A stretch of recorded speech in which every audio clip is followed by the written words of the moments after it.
Is Netflix new horror movie based on actual events? If you have been following social media over the last couple of days, you've likely heard about the Netflix movie Veronica, which is reportedly so scary that some people can't make it to the end without flipping their lights on. While I personally don't think it is particularly terrifying, many people do say otherwise. And therefore, it's a good thing that everybody perceives those kind of movies differently. Am I right? Today, we want to check out the real events that inspired the Netflix movie Veronica and shed some light on the original police report of this eerie and paranormal case. And please take a second to subscribe to my channel Frostmare and hit the bell notification icon to never miss any of my new creepy uploads.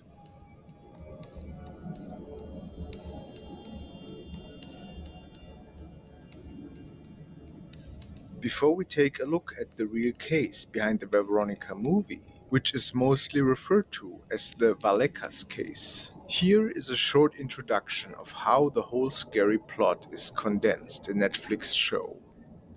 Veronica is a new horror movie directed by Paco Plaza, who is best known for 2007's zombie horror How's it movie going? Wreck. Welcome The in. movie was released on Netflix last Monday and was the reason that many people were having trouble sleeping at night. After the movie starts off with an emergency call, we slowly learn about the paranormal case that took place in the residence of Veronica's family. During the many different chapters of the movie, on-screen texts assert specific addresses, times, and dates in which the events on screen took place. The movie is even naming the police station in Madrid that took the initial emergency call. We are accompanied by different photographs that allegedly stem from the residence. Then we learn that the movie's story is based on the police report filed by the detective in charge of the case.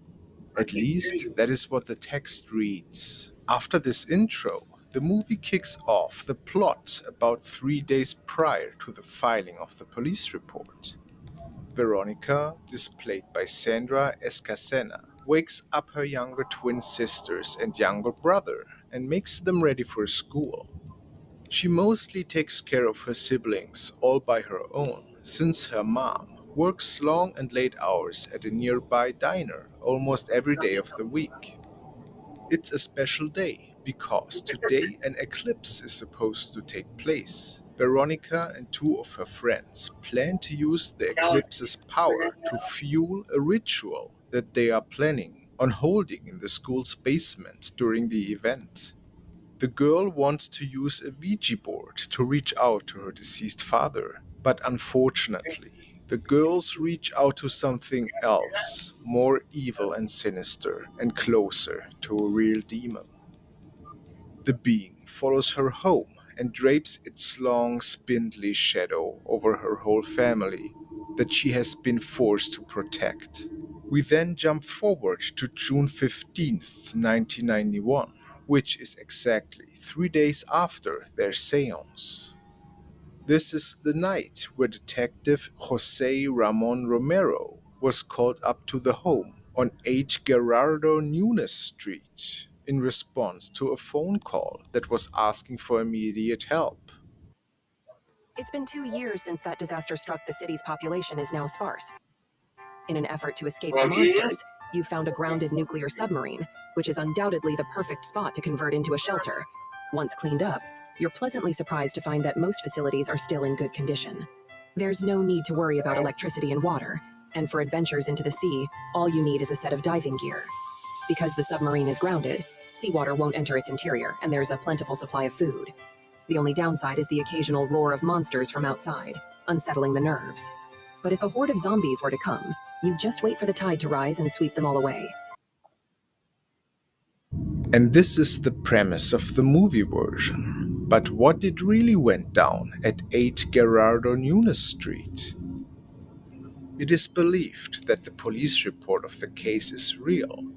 Scans are available to the public online with a glut of write-ups around the 20th anniversary of what many people now know as the Vallecas case, which has been spread around many Spanish and even South American paranormal websites. The case was named after a Madrid neighborhood where a young woman, Estefania Gutierrez Lazaro, reportedly performed the same seance at her school. It then is said that an actual nun broke her board, which caused in the abrupt ending and interruption of the initial ritual. This was what many believed the point at which a dark door into the abyss was opened. Something evil attached itself to Estefania the same day. After that, she went through months of experiencing seizures and different kinds of hallucinations. What seemed to be a recurring pattern were the apparitions of dark shadows and presences were surrounding her, never really finding a cure for that curse that plagued her over several months. Estefania lost her battle against the otherworldly energies and passed away. It was August 1991 when she could no longer keep the fight up against these entities. If we take a closer look at the police report, we realize that it doesn't particularly have much to do with her, but details about her possession that are very strange to say the least. And before we proceed any further, I would love to inform you that I started playing creepy games now, and I would love to share this experience with my Frosty family. I'm super nervous right now. I'm pretty sure we have to go the other direction. Oh!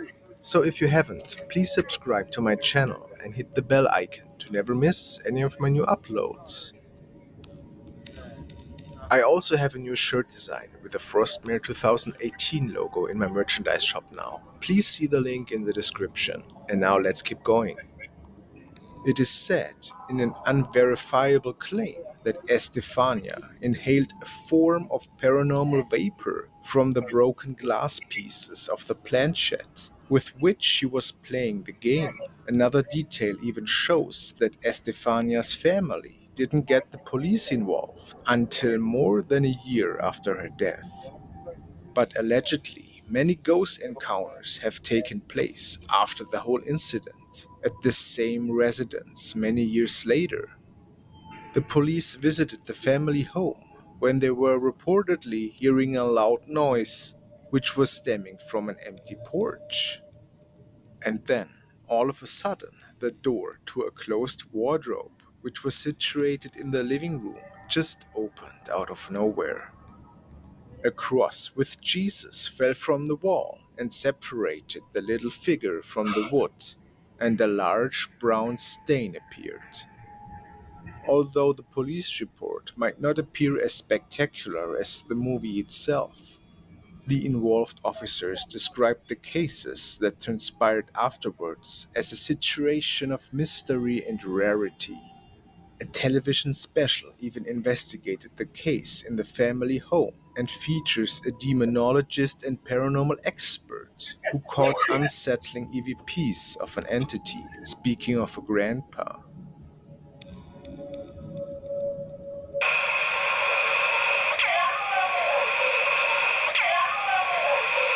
A middle-aged woman who was part of Tristan's team seems to get possessed during one of the investigations of the family house.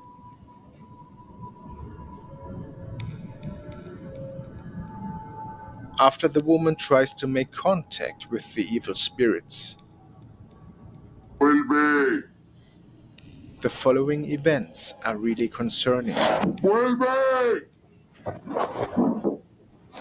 vuelve,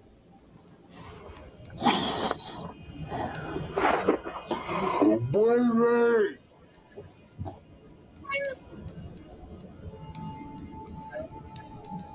When asked about the case, director Paco Plaza said to a newspaper, "In Spain, this story is very popular because it is, as we say in the film, the only time a police officer has said he has witnessed something paranormal, and it's written in a report with an official police stamp, and it's really impressive when you look at it." But I think when we tell something, it becomes a story, even if it's in the news. You only have to read the different newspapers to know how different reality is, depending on who's telling the story. So I knew we were going to betray the real events. I just wanted to make a whole vision. What do you think about the dark details that caused the creation of the creepy tale of Veronica? Please let me know in the comments. Thank you so much for watching, guys. Please leave a like and subscribe for many more creepy videos. Stay frosty. This works going to be so much better. It doesn't work. I've got rotate on, but it doesn't work.